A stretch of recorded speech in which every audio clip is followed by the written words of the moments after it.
Assalamu alaikum 7th class. This is your science teacher Miss Iram Hassan and today is your week 2 for OSP round 2.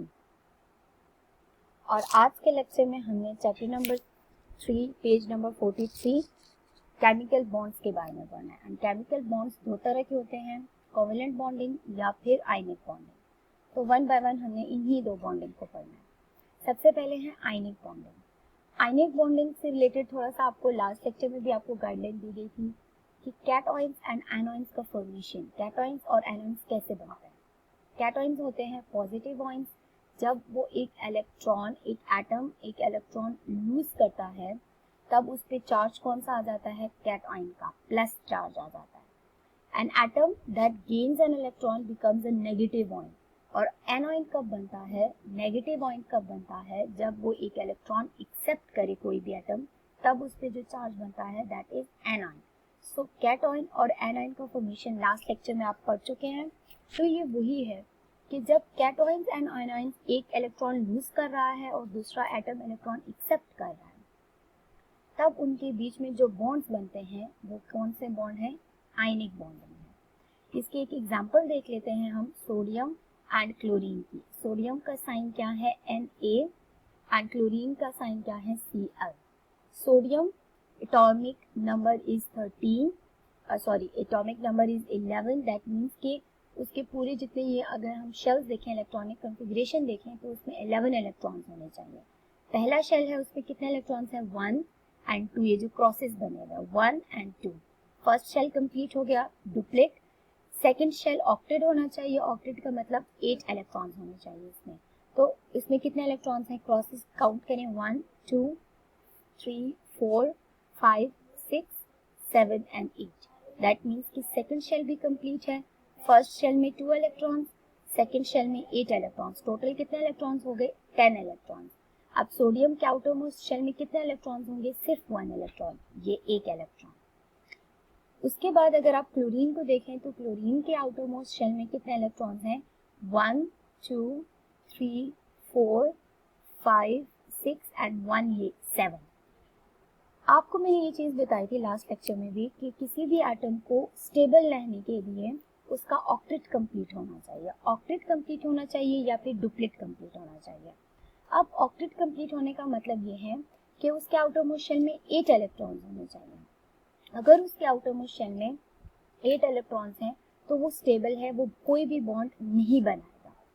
For example अगर इसका ये sodium का ये वाला electron ना होता, सिर्फ ये 8 इलेक्ट्रॉन्स होते, तब ये किसी के साथ भी बॉन्ड ना बनाता, वो ये नोबल गैसेज होता, स्टेबल फॉर्म में होता।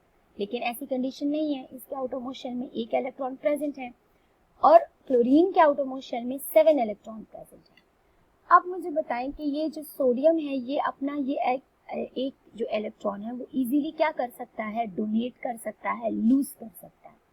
ये अपना एक इलेक्ट्रॉन इजीली लूज कर सकता है एंड क्लोरीन को सिर्फ एक ही इलेक्ट्रॉन चाहिए अपना ऑक्टेट कंप्लीट करने के लिए, 8 इलेक्ट्रॉन्स कंप्लीट करने के लिए। So what happens, sodium loses an electron और positive sodium ions are formed. Okay, ये अपना एक इलेक्ट्रॉन लूज कर देगा और क्या बन जाएगा, पॉजिटिव आयन बन जाएगा। यहाँ पे जैसे मैंने आपको बताया था कैट आयन बन जाएगा।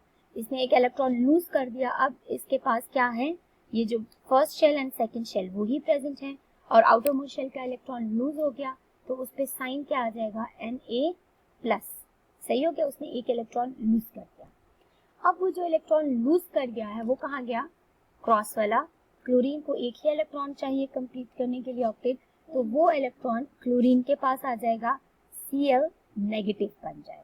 क्लोरीन के पास आ गया, उसका भी ऑक्टेट कंप्लीट हो गया। अब अगर आप ये देखें Na पे प्लस चार्ज आ गया, Cl पे नेगेटिव चार्ज आ गया और इन दोनों का ही आउटर मोस्ट शेल जो है वो कंप्लीट है, 8 इलेक्ट्रॉन्स हैं। Now there is a bond between sodium Na+ and Cl negative and that bond is known as ionic bond. Now you get it? कि हो क्या रहा है कि सोडियम ने अपना इलेक्ट्रॉन लूज कर दिया, कैटायन बन गए, क्लोरीन ने उसका इलेक्ट्रॉन एक्सेप्ट कर दिया और एनायन बन गया। अब इन दोनों के बीच में जो बॉन्ड है उसको आप क्या कहेंगे, आयनिक बॉन्ड। इसी तरीके से आयनिक बॉन्डिंग बाकी मेटल्स और नॉन मेटल्स में भी होती है. For example magnesium and oxygen. Magnesium belongs to second group और उसके आउटर मोस्ट शेल में 2 इलेक्ट्रॉन्स होते हैं. आउटर मोस्ट शेल में कितने इलेक्ट्रॉन्स हैं? 1 एंड 2. ऑक्सीजन के आउटर मोस्ट शेल में 6 इलेक्ट्रॉन्स होते हैं. 1 2 3 4 5 5 एंड 6. ऑक्सीजन को कितने इलेक्ट्रॉन्स चाहिए ऑक्टेट कंप्लीट करने के लिए? 2 इलेक्ट्रॉन्स. मैग्नीशियम को ऑक्टेट कंप्लीट, ये सेकंड वाला इसका कंप्लीट है ना, ऑक्टेट कंप्लीट तक उसको सिर्फ ये 2 इलेक्ट्रॉन अगर वो लूज कर देगा तब वो क्या हो जाएगा? मैग्नीशियम का ऑक्टेट कंप्लीट हो जाएगा. So magnesium atom loses 2 electrons, positive magnesium ions form. अब यहाँ पे आपने ये चीज याद रखनी है कि अब मैग्नीशियम ने कितने इलेक्ट्रॉन्स लूज किए? 2 इलेक्ट्रॉन्स. तो इस पे चार्ज क्या आएगा? Mg+2. +2 का मतलब क्या है कि इसने 2 इलेक्ट्रॉन लूज कर लिए हैं ऑलरेडी.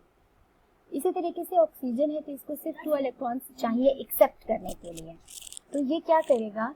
यहाँ से जो इलेक्ट्रॉन्स 2 इलेक्ट्रॉन्स लूज किए हैं वही 2 इलेक्ट्रॉन्स ये एक्सेप्ट करेगा और उस पर चार्ज क्या आ जाएगा? -2. Magnesium +2, oxide -2. Negative, positive ion, negative ion. अब इन दोनों के बीच में जो बॉन्ड होगा वो क्या होगा? Ionic bond. मैग्नीशियम ऑक्साइड, इसका फार्मूला है MgO. अब जो ये टेस्ट योरसेल्फ के क्वेश्चंस हैं वो देखेंगे हम one by one. Page number 44 पे. When an atom loses an electron, what charge does the ion have? वही बात बार बार रिपीट हो रही है कि अगर एक एटम एक इलेक्ट्रॉन लूज कर देगा, ये लास्ट लेक्चर में आपको मैंने इसके लिए वर्ड बताया था कि माइनस हो जाए. अगर माइनस इलेक्ट्रॉन हो जाए तो उस पर चार्ज क्या आता है? Plus. When an atom loses an electron, its ion have plus charge, cation. और अगर when an atom gain an electron, what charge does the ion have? Gain का मतलब प्लस, तो तब उस पर कौन सा चार्ज आ जाएगा? माइनस का चार्ज आ जाएगा. ओके. क्वेश्चन नंबर 3 है, describe the changes in the appearance of the substance when sodium and chlorine combine to form sodium chloride. तो सोडियम एंड क्लोरीन को अगर आप कंबाइन करें तो सोडियम क्लोराइड बन गया, लेकिन अगर आप विजिबली उसको देखें तो क्या चेंजिंग्स आएंगी? When sodium and chlorine combine, the reaction is very vigorous and white crystal of sodium chloride are formed. अब सोडियम क्लोराइड बेसिकली है क्या? NaCl. ये जो सॉल्ट है, नमक जो आप घर में यूज करते हैं खाने के लिए, वही सोडियम क्लोराइड है. व्हाइट क्रिस्टल्स है ना, वो बनते कैसे हैं? जब सोडियम एंड क्लोरीन को आप रिएक्ट करते हैं तब सोडियम क्लोराइड व्हाइट क्रिस्टल्स बनते हैं, नमक बन जाते हैं. क्वेश्चन नंबर 4 है, give one way in which the formation of magnesium oxide differs from the formation of sodium chloride. ये यहाँ से आपको मैं पढ़ा दूंगी, लेकिन पहले आप यहाँ से इसको देख लें जहाँ मैंने आपको बताया डायग्राम से. इन दोनों में इनका रिएक्शन जो हुआ है NaCl का और मैग्नीशियम ऑक्साइड का, इनमें क्या डिफरेंस आपको नजर आ रहा है? क्या डिफरेंस है इसमें? यहाँ से कितने इलेक्ट्रॉन लूज हुए? 1 इलेक्ट्रॉन. और इसमें कितने इलेक्ट्रॉन एक्सेप्ट किए? Only 1 electron. जबकि मैग्नीशियम ऑक्साइड में मैग्नीशियम ने कितने इलेक्ट्रॉन यूज किए? 2 electrons.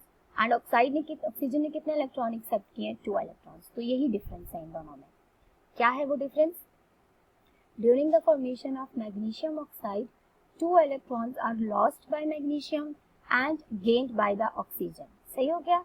Whereas during the formation of sodium chloride, 1 electron is lost by sodium and gained by chlorine. So ये difference है इन दोनों के बीच में. Next है question number 5. Explain using diagram how potassium forms the compound potassium fluoride KF when it reacts with fluorine. Now potassium जो है K, that belongs to group number 1. Group number 1 इसका मतलब है कि इसके आउटर मोस्ट शेल में कितने electrons होंगे? सिर्फ 1 इलेक्ट्रॉन होगा. And fluoride it belongs to group number 7, तो इसके आउटर मोस्ट शेल में कितने इलेक्ट्रॉन्स होंगे? 7 इलेक्ट्रॉन्स होंगे. तो पोटेशियम अपना ये 1 इलेक्ट्रॉन इजीली डोनेट कर देगा और चार्ज कौन सा आ जाएगा इस पे? प्लस का. एंड फ्लोरीन इसका 1 इलेक्ट्रॉन एक्सेप्ट कर देगा और चार्ज कौन सा आ जाएगा? माइनस का. सो ये इनका आप इस तरीके से डायग्राम्स के थ्रू बता सकते हैं. और इनके बीच में कौन सा बॉन्ड होगा? Ionic bond between cations and anion. Next है क्वेश्चन पेज नंबर 45 पे जो टॉपिक है कोवेलेंट बॉन्ड. अब मैंने पहले आपको बताया कि केमिकल बॉन्ड्स 2 तरह के होते हैं, ionic bonding and covalent bonding. Ionic bonding में तो एक इलेक्ट्रॉन कंप्लीटली एक जगह से दूसरी जगह ट्रांसफर हो रहा था, एक एटम से दूसरे एटम में ट्रांसफर हो रहा था, जबकि कोवेलेंट बॉन्डिंग में शेयरिंग होती है. शेयरिंग का मतलब क्या है कि एक इलेक्ट्रॉन दो एटम्स शेयर कर रहे होते हैं, तब उनके बीच में जो बॉन्ड बनता है उसको आप क्या कहते हैं, कोवेलेंट बॉन्डिंग। एग्जांपल देख लेते हैं क्लोरीन की। क्लोरीन आउटरमोस्ट शेल में कितने इलेक्ट्रॉन्स थे, 7 इलेक्ट्रॉन्स थे। लास्ट भी हमने यही देखा एटम को। तो क्लोरीन के आउटरमोस्ट शेल में कितने इलेक्ट्रॉन्स हैं, 1 2 3 4 5 6 एंड 7। एक और एटम है क्लोरीन का, उसके आउटरमोस्ट शेल में कितने इलेक्ट्रॉन्स हैं, 1 2 3 4 5 6 एंड 7। इस क्लोरीन को भी एक एटम चाहिए ऑक्टेट कंप्लीट करने के लिए, और इस क्लोरीन को भी एक ही एटम चाहिए ऑक्टेट कंप्लीट करने के लिए। तो यहाँ पे हो क्या रहा होता है, जो ये वाला एक एटम है, ये इस क्लोरीन एटम के साथ शेयर हो रहा होता है, और ये वाला एटम इस क्लोरीन एटम के साथ शेयर हो रहा है। तो बीच में ये जो दो एटम्स है, इनकी शेयरिंग हो रही है, तभी इनके बीच में एक सिंगल बॉन्ड बन रहा है, क्योंकि एक ही एटम की शेयरिंग हो रही है। So chlorine molecules are form. इसको यहाँ से भी पढ़ लेते हैं। In the outer shell of a chlorine atom there are 7 electrons, 3 pairs and a single electron. 3 pairs and a single electron से ये क्या मतलब है, 3 पेयर्स का मतलब होता है 2 इलेक्ट्रॉन्स। तो 1 2 1 2 1 2 पेयर्स की फॉर्म में कितने इलेक्ट्रॉन्स हैं, 1 2 एंड 3। और सिंगल इलेक्ट्रॉन कितने हैं, सिर्फ एक ही इलेक्ट्रॉन। इसका मतलब ये 2 chlorine atoms can share their single electrons as a pair. The combined chlorine atoms form a chlorine molecule. इनके बीच में कितना बॉन्ड बन जाएगा, एक सिंगल बॉन्ड बन जाएगा, जिसका क्या कहते हैं, कोवेलेंट बॉन्ड। पेज नंबर 46 पे है एक और कोवेलेंट बॉन्डिंग दिखाई दी है for water molecule, hydrogen dioxide, dihydrogen oxide, 2 hydrogen and 1 oxygen. Hydrogen के आउटरमोस्ट शेल में एक ही इलेक्ट्रॉन है, हाइड्रोजन के आउटरमोस्ट शेल में एक ही इलेक्ट्रॉन है, एंड ऑक्सीजन के आउटरमोस्ट शेल में 6 इलेक्ट्रॉन्स होते हैं, 1 2 3 4 5 एंड 6। अब जो ये एक एक हाइड्रोजन के साथ बॉन्ड बना रहा होता है, वो इस तरीके से बना रहा हो कि हाइड्रोजन को 2 याद मैंने आपको बताया था कि कंप्लीट ऑक्टेट कंप्लीट करने के लिए, एक एटम को स्टेबल फॉर्म में रहने के लिए, या तो ऑक्टेट कंप्लीट करना होता है 8 इलेक्ट्रॉन्स, या फिर 2 इलेक्ट्रॉन्स कंप्लीट करने होते हैं। तो यहाँ पे हाइड्रोजन 2 इलेक्ट्रॉन्स कंप्लीट कर रहा है, डुप्लेट कंप्लीट कर रहा है। तो ये हाइड्रोजन इसका अपना इलेक्ट्रॉन, एक हाइड्रोजन का एक इलेक्ट्रॉन ये क्रॉस वाला ऑक्सीजन का, उनके बीच में बॉन्ड बन गया, उनके बीच में ये बॉन्ड बन गया, सही हो गया, HOH। सेकेंड जो है ये हाइड्रोजन है, ऑक्सीजन, ये हाइड्रोजन है इसका इलेक्ट्रॉन, और ये ऑक्सीजन है उसका जो दूसरा इलेक्ट्रॉन है, उनके बीच में बॉन्ड बन गया, ये बॉन्ड बन गया, कंप्लीट हो गया, H2 बॉन्ड बन गया। अब अगर आप यहाँ पे देखें तो हाइड्रो बॉन्ड बनने के बाद अगर आप देखें, शेयरिंग के बाद शेयरिंग हुई है, हाइड्रोजन के आउटरमोस्ट शेल में कितने इलेक्ट्रॉन्स हो गए हैं, 1 2, डुप्लेट कंप्लीट हो गया। इस हाइड्रोजन में देखें तो 1 2, डुप्लेट कंप्लीट हो गया। ऑक्सीजन का अगर आप ओवरऑल देखें तो कितना इलेक्ट्रॉन्स हैं, 1, ये भी शेयर हो रहा है ना, तो इसको भी हम काउंट करेंगे, 1 2 3 4 5 6 7 एंड 8। ऑक्सीजन का भी octet complete हो गया. That's how it's formed, covalent bonding. Test yourself on page number 47. Describe how a covalent bond is formed. The bond which is formed by the mutual sharing of electrons between the atoms is known as covalent bonding. Difference between ionic and covalent bond. It is formed by the transfer of the electrons from one atom to the another. जबकि covalent bond में sharing of electron pairs. Ionic bonding is electrostatic. Covalent bonding is not electrostatic. Ionic bonds are ionic substance are formed by ionic bonds. For example, NaCl वो ionic substance है, जबकि covalent molecules से covalent bonding से molecules are formed by the covalent bond. Question number 3. A carbon dioxide molecule has the formula of CO2.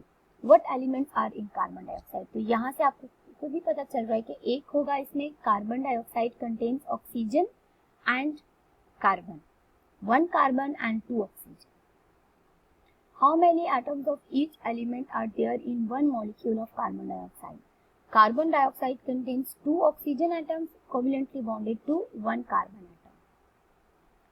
Question number 3 में आपने covalent bonding बतानी है between carbon dioxide. Carbon outermost shell में कितने electrons हैं, 4 electrons हैं, 1 2 1 3 and 4. Oxygen के outermost shell में अब आपको याद होना चाहिए कि ऑक्सीजन के आउटरमोस्ट शेल में कितने इलेक्ट्रॉन्स हैं, 6 इलेक्ट्रॉन्स, 1 2 3, 4, 5 एंड 6 इसी तरीके से यहाँ पे भी। अब जो बॉन्ड बन रहा होता है वो